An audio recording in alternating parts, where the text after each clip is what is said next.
Hi everyone, Father Alex here. I am the vicar of St Matthew's Church in Burnley, which is in Lancashire in the UK. And probably for people watching abroad, the nearest big city is Manchester. I'm also the host of the Godcast, and I'm the author of Our Daily Bread from Argos to the Altar, a Priest Story.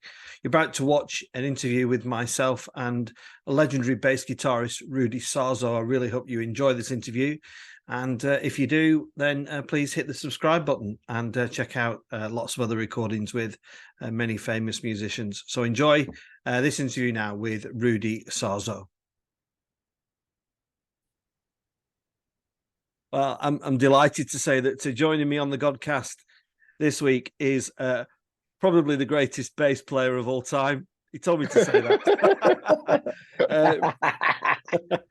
It was in the contract. Rudy Sarzo from great bands such as Whitesnake with Ozzy Osbourne and loads more. Rudy, it's a joy to get you on the Godcast. How are you doing?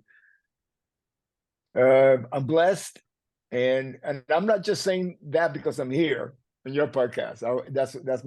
That's my stock answer, because I am blessed. Why? Tell us why, Rudy. What makes you feel like you're blessed? Oh my God! I mean, I was, if sometimes, I like to review myself where I've been, so I know where, not only where I'm at, but where I'm going. I can make some plans. I can look behind. Having said that, it's sometimes I would say 99% of my plans are not as big as God's plans. When I was young, starving musician, and not so young because I didn't start playing with Ozzy. I was starving until I was 30 years old. Yeah. And then that's when I started playing with Ozzy and started making a living, out of music, and so I sacrificed a lot, to do what I love to do, and my vision was very humble. It says, if I can just make enough money so I can have an apartment and a car to drive when I come home from the road, and just be on the road and do, and then maybe find a partner that, a wife that understands what my life is all about, and we can make it work, because I think wives are, they're called rock and roll widows, and they sacrifice so much, and so it's not very easy, because being a musician, especially a rock musician, you're expected to be on the road, especially traditionally back in the days when I started out 40 years ago. You made a record, and then you spend, if it's a hit record, like I played and I tour on for bands with hit records, so I know that it's, if you got a hit record and you're in a band with a hit record, whether you play on the record or not, you're going to be spending months on the road, sometimes year and a half, Yeah. And it's a big sacrifice. Yeah, Rudy, can we go right back to when you were a kid? You grew up, your formative years were in Havana, is that right, in Cuba? Yes, I was born in Cuba. What was life like there for you? Just tell us.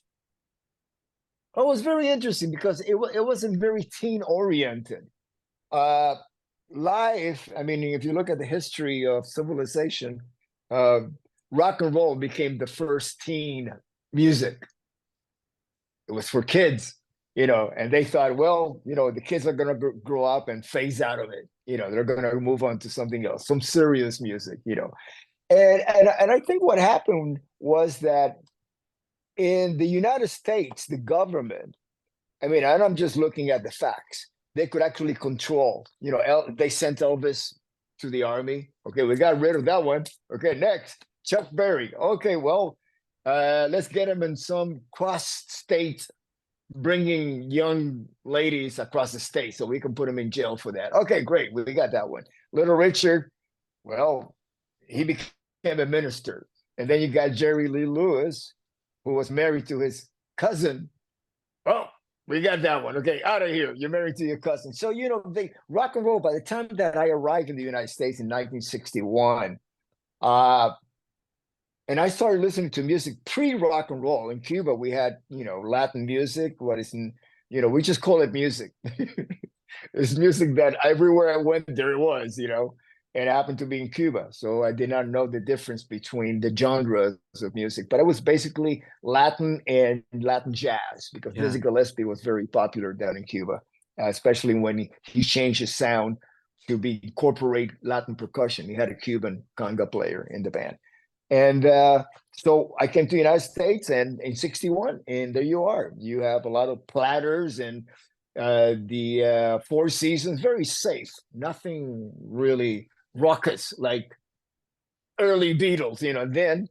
And I'm sure that you have this conversation with other musicians of my generation. I mean, I'm 73, so when we all were children, I had just turned 13, and the Beatles came on the Ed Sullivan Show in the United States in 1964. That changed everything. That night, everything was aligned to a point that, boom, there's a shift, not only musically, but social consciousness shift, cultural shift. And it was the perfect storm because it coincided with Kennedy having been murdered, shot, our president. So that happened in November. So we had November, December, January. By February, the youth was ready for something positive to happen in our lives, a light at the end of the tunnel. And the Beatles were it. I'm not sure about the impact the Beatles would have had culturally and socially if it wasn't that we were in such a state of gloom. The youth was, that when we saw that opportunity to it's a bright moment. And for us male musicians to be watching the girls going crazy over the Beatles, Beatlemania went from England.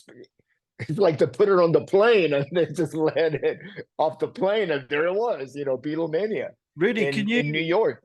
Rudy, Can you remember? Oh, there's two questions, I suppose. Can you remember as a kid growing up the first song that kind of really smacked you between the eyes and thought, "Wow, this is," and then a follow up to that is, one of the books I enjoyed was the autobiography of Johnny Marr. For people in the States who don't know, Johnny Marr was a guitarist with the Smiths.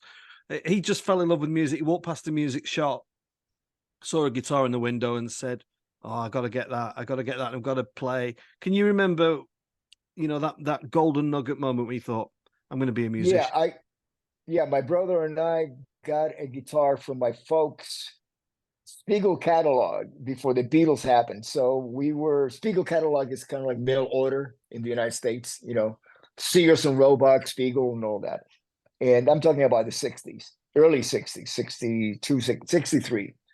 And so we got that guitar, and this is pre-Beatles, a few months before the Beatles. And we started watching country. There were country television in the United States. We had the Jimmy Dean show. He had a show, and then Hoot Nanny, which was more folk. So, guitar oriented, because in school, there was no guitar in the marching bands. And I signed up, and I picked up the trumpet, and it was too loud to have in our apartment in West New York, New Jersey. And then the trombone in Miami. So wasn't practical. And a guitar is such a practical instrument, So it was, I would say that the music, not necessarily a song, but the impact of the music itself, I would say it would have been country, because there were so many great pickers.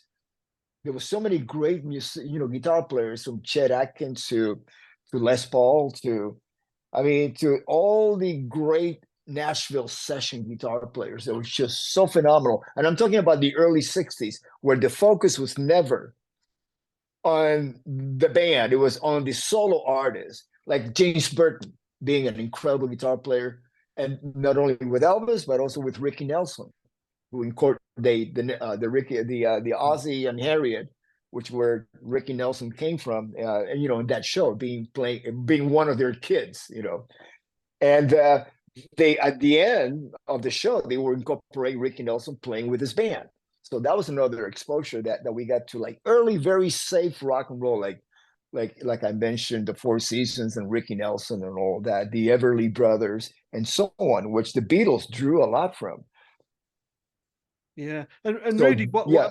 I'm interested to know if you were brought up in a religious family, if your family were religious, and if so, how did that impact what you were allowed to listen to? You know, but you know, I think people of faith have generally become less conservative, but you know, there was some sort of stigma attached to music in the day, wasn't there? You know, just say a bit about that if you would.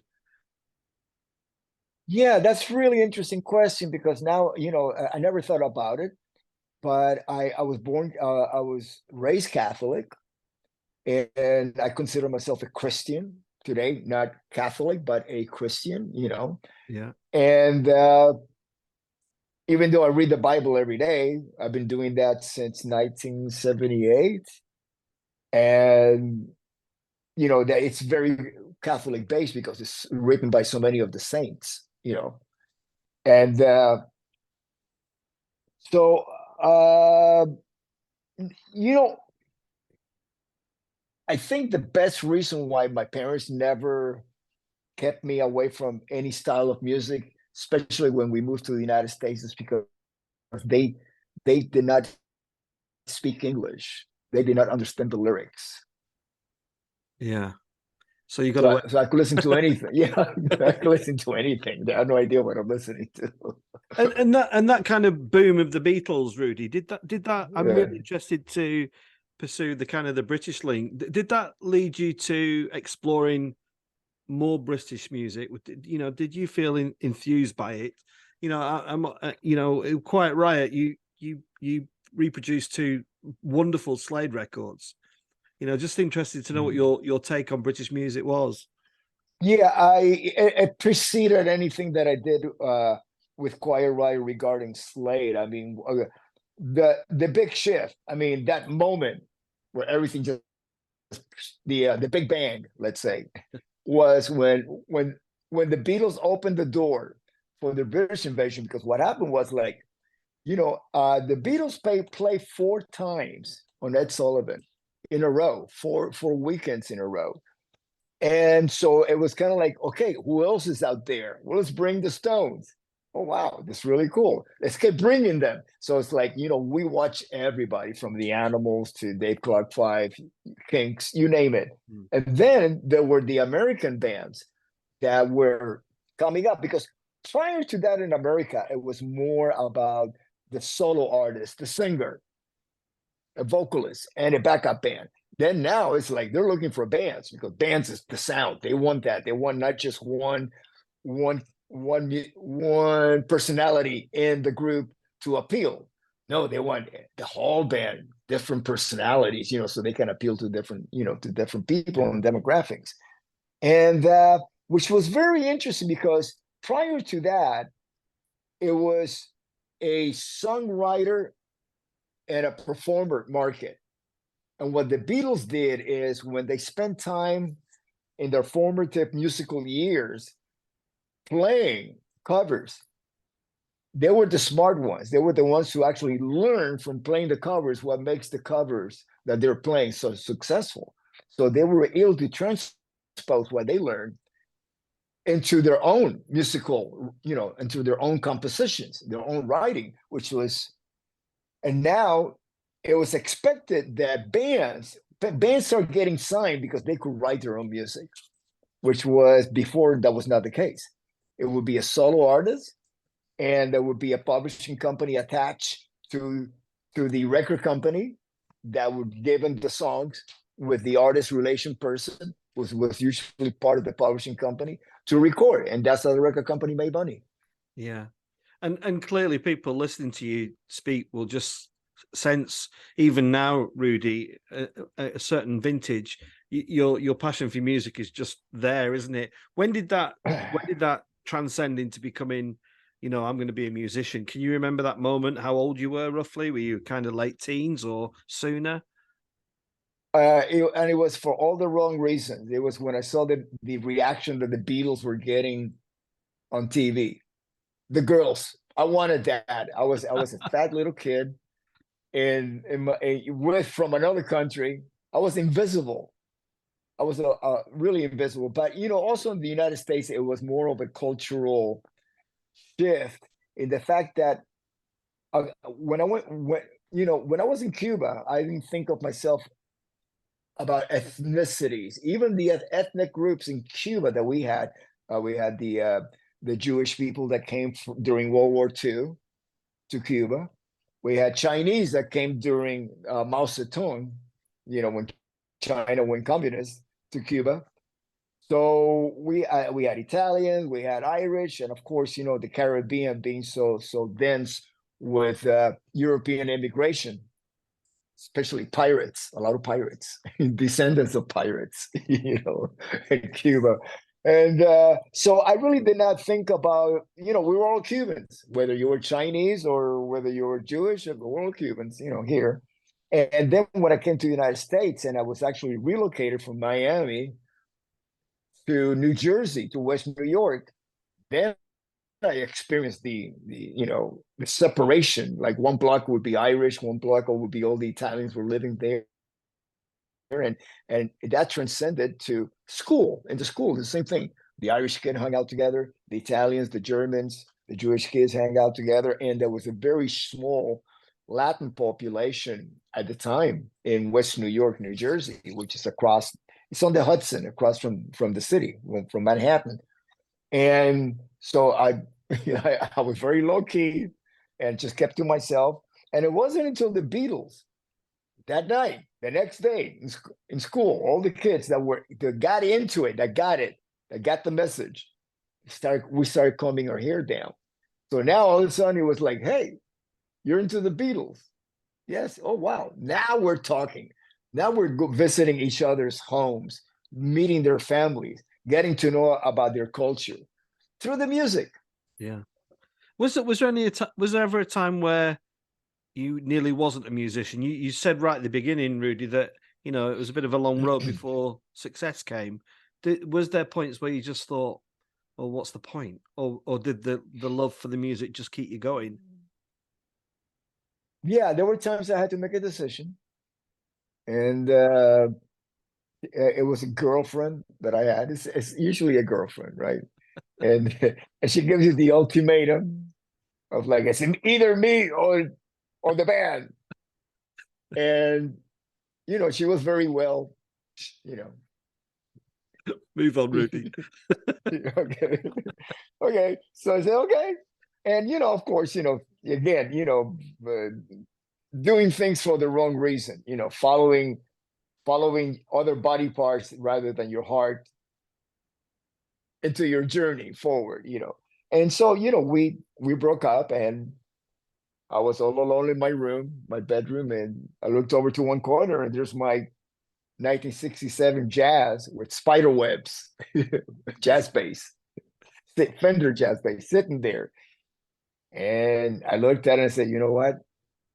You have never left me. It never did. The bass never walked away. They don't, and it's been a love affair ever since. And when success did come, was it everything you dreamed of or not? Oh, beyond. I mean, like I mentioned, I could have a vision of what my life would be if all my dreams came true, and they have all been outdone by all my blessings. Yeah. Beyond. I mean, things that I could never imagine. They're part of my life. Were your parents around to see the success begin? Oh, yes. My mom passed away earlier this year, and she was living with us till the day she passed away. And my dad experienced it. He passed away 7 years ago. So yes, I mean, yeah. I have a little story. Is when I got my first gold record. Gold records are given to people who are actually not necessarily the ones who played on the record, but contributed to the sales. So, a band can have musicians that did not play on the record because, for whatever reason, like the other musicians are out. Like it happened when I joined Ozzy. we Tommy Aldridge and we came in and we replaced Lee Kerslake and Bob Daisley. But we went out there and we toured, and they were kind enough to actually present me with a gold record for being in the band. And Tommy got one too, and so did the lawyers got him, and the dentist got him, and everybody related got him. So I happened to be on tour, and I had it in my bunk. So we're playing in Miami, and I had my mom and dad come to the show. So I say, you know what? This gold record is sitting here in my bunk. How would you like to take it home and hang it on the wall? Because you guys deserve this for supporting me, because they did support me, emotionally, most important. Yeah. We used to rehearse at home, and so they put up with a lot of our chaos that our band would bring in, a garage band, but it's a lot of noise. But anyways, so I gave it to them, and then a couple of months later, I came by to visit them. And as you know, in Gold Records, there's a small replica of the actual album cover. So this one was Blizzard of Ozz, the Blizzard, and Ozzy is kind of like a little satanic looking, album cover. And especially back then, now it's like there's some unspeakable stuff in album covers, but that's their journey, whoever does that. So I looked at the gold record, and that's missing. The little cover is missing. So I asked my mom, what happened? And she goes in Spanish, El Diablo, which is the devil, because she didn't want that. So it wasn't like, do not listen to the lyrics, but she could understand the visuals behind the bands, Yeah, it's an interesting one, isn't it? Because I've just been listening to you speak, and obviously, trying to give this a semi kind of religious edge to it, because it is the Godcast. But do you think people will be surprised to hear you say, "Yeah, I was a Roman Catholic and I consider myself a Christian"? Do you think people out there say, "Well, how can he possibly say that? He's a rock and roll superstar, and he's he's lived the life of Riley, and he's and he's chased the." Not just the women, but everything else that maybe went along with it, Yeah, I met my wife early into my career, right after I joined Ozzy, and I pretty much settled down with my wife, and then we've been married. It's going to be 40 years next year, and so we've been together since 1981. So I mean, I wrote about all of this in my book. I have a book called Off the Rails. And in the second chapter, I speak about my epiphany that I had. You're actually the first ordained priest that I actually talk to this about, because I usually, when I do a podcast, it's not every day that I do it with a priest, So more should do it, because I'm really enjoying myself. It's as weird for me as it is for you, I'm sure. Yeah. Okay. Sorry about that. Okay. I wrote about it in the book, and my epiphany was very simple. I have been reading the Bible, and I was at my lowest point in my career, but I found a sense of peace. And I'm 30 years old. It's kind of like the door has really, it's like the elevator door goes like this, and you can't open it like that, right? But I just, I made peace with God, and I kind of made like one-sided agreement, because you really cannot make an agreement with God, I don't believe. But this is what I declare. I declare that as long as my fingers were going to keep moving, I was going to keep playing. But if I never made it as a musician, that's okay. That's fine.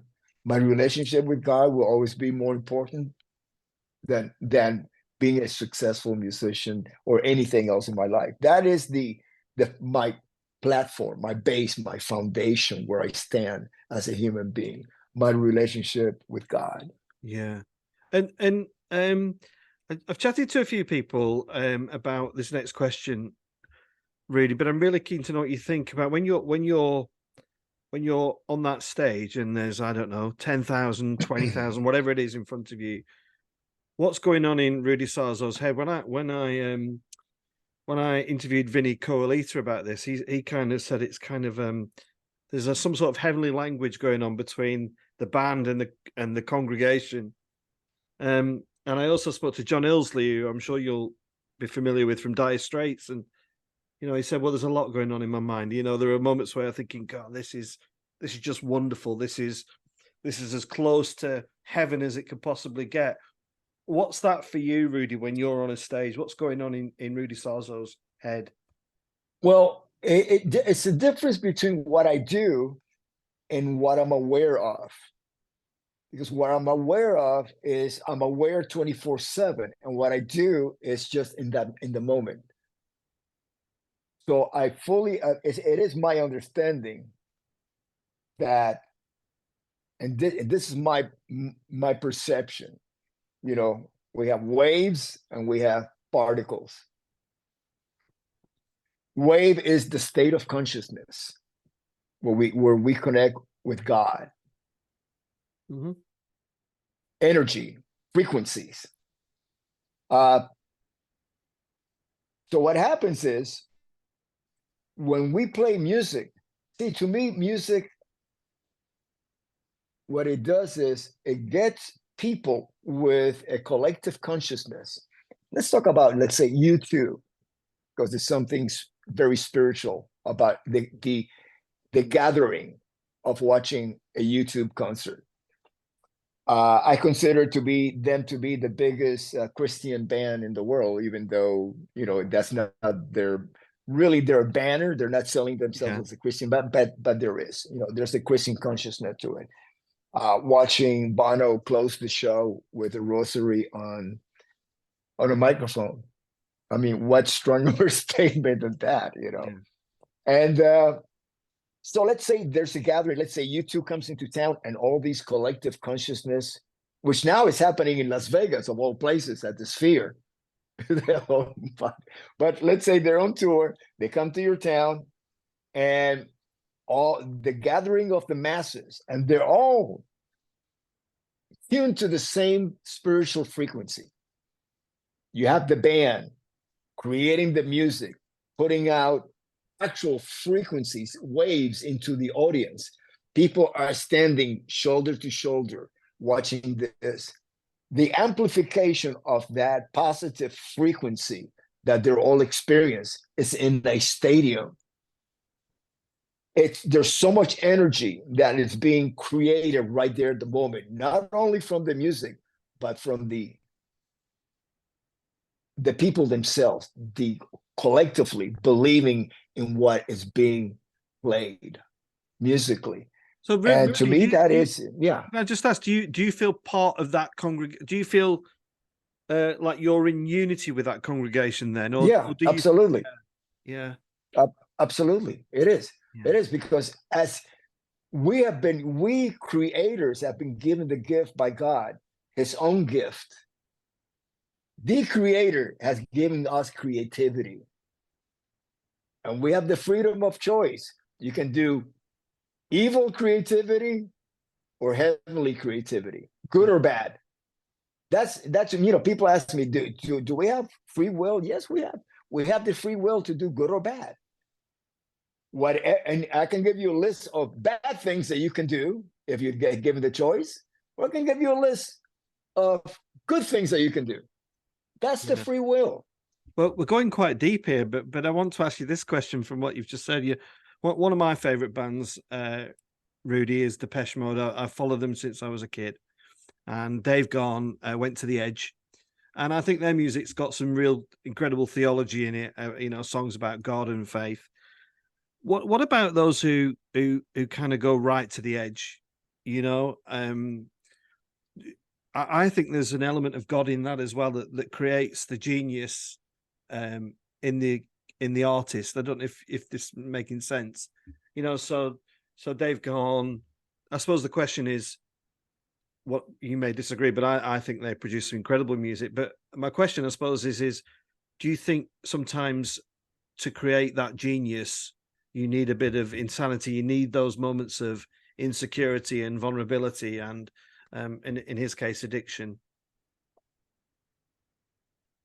just such as I just need a So he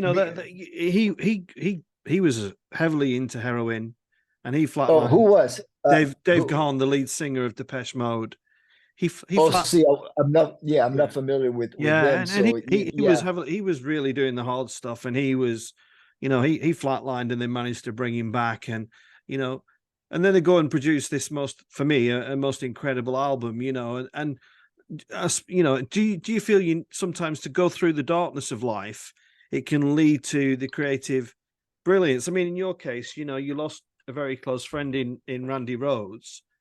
At the time it was probably quite horrific, but did it, what was the light in that for you? Yeah, as far as that goes, I can tell you because it took me decades to find that. I mean, it's up to us, the ones who are left behind, to celebrate the legacy and the memory of the people that we have played with. It's there's no because once we are gone, you lose that immediate connection Yeah. of we were there, we were part of this. There's a collective consciousness that would dissipate and go into the ether and reappear somewhere down the line, but it's going to be completely different. Yeah. And what does age do for you, Rudy? Does that make you more creative, or does that make you a little bit complacent? Kind of, I've been there, done there, got the t-shirt, or even now, like you said, you're of a certain age. Are you still as creative as you've ever been? Would you say? I'm more creative now than I've ever been. A lot of it has to do because I had sounds in my head, but I did not have the resources to actually learn what they are. How do you how do you get these sounds? Why do you make logic out of them so you can make your own? Not just because it's easy to emulate something that's already recorded, but if you're gonna go, how can I play like that, but not necessarily play the same song? Where that style of music, let's say jazz, bebop, you know, and now with the internet, every day I just go to YouTube and I lessons.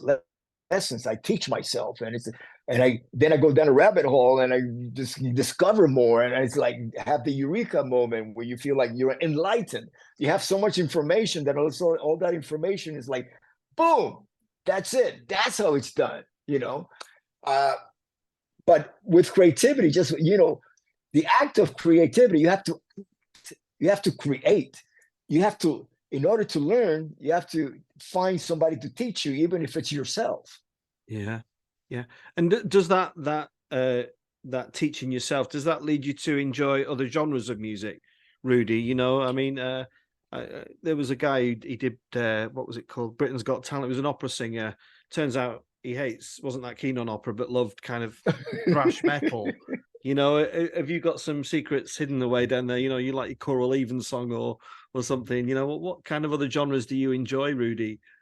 Yeah, it's not really a secret because I grew up with the music before rock and roll existed. Latin jazz. Maybe it's because it's the soundtrack of my Yeah. puddle. I was a kid. Rock and roll came in, let's say 55. By the time it hit Cuba, 56, I was 6 years old. I have already been listening to and watching Latin bands playing live, at events that my parents would take us. I mean, my parents never left us at home with a babysitter. Never did. Wherever they went, we went along with them. Yeah. Yeah. And I'm really keen to just return to Slade a little bit. Mm, Noddy Holder. mm, I was reading some interviews about him recently, and somebody was mm. saying he was kind of, they never quite got the accolades that they deserved, and his voice was up there with the likes of Lennon. Now, what were you a fan of Slade? Well, the way that Slade was marketed in the United States, and I would say pretty much through television shows like Midnight Special or In Concert, Don Kirshner, stuff like that. It was more like a party. It was glam rock. They were very glam marketed, the image glam with really poppy songs, Yeah. with this very over the top singer, you know. And that's all I knew about Slade, because they were not a local band, locally, you mean domestic to the United States. And how did your first trip to the UK happen? What was your kind of relationship with the UK? Can you remember when you first came over? Oh yeah, I'll never forget it. It was I went over to play in Port Vale, 1981, with Ozzy Osbourne in the summer of 1981. And it was a show that originally was going to be Black Sabbath performing with Motorhead headlining, but for some reason Black Sabbath pulled out, and Motorhead had been touring with us in the United States. So Lemmy asked Ozzy, "Hey, would you like to come in and take Black Sabbath's place?" And that was the first time, and I was ready for it, because to me that was Mecca. I wanted to walk the same street the Beatles walked, and everybody else, and I got to do all of that, and I'll never forget it. At that moment in time, that was my favorite place in the world. That was like the center of the musical universe. Yeah, yeah, it's a great place. Port Vale's not that. Yes. Port Vale's an interesting place. It's not Yeah. Wembley Stadium, but it's got a uniqueness about it, definitely. Yeah. And Yeah. Rudy, you are you're a musician that's worked with lots of people, haven't you? I mean, your list is just, I mean, it is an encyclopedia of musicians. And as you get to this stage of life, have you are you content with it all? You know, is there any reconcilement that's had to take place? Is there any kind of crosses that have had to be, slates needed to be clean? Where are you in your life now? You content with it all? You know what? Every time I move on for whatever reason from one band to the other, it's I never carried the negative baggage that might have been there for whatever reason. I always carry the good memories. You know, and so I really don't feel like that is necessary at Yeah. all at this time in my life. Uh, yeah, no. And I want to ask you as well about you know, I think it's quite tough for bands starting out now, isn't it? Because, you know, in your day and in the 80s when I grew up, you know, records created money for musicians, didn't they? And now, you know, a lot of new bands starting out, you know, the way they make any money is generally if they play live, and there'll be young kids who might watch this and go, "There's Rudy Sarzo. He's had a great career." What's your best advice for young musicians now?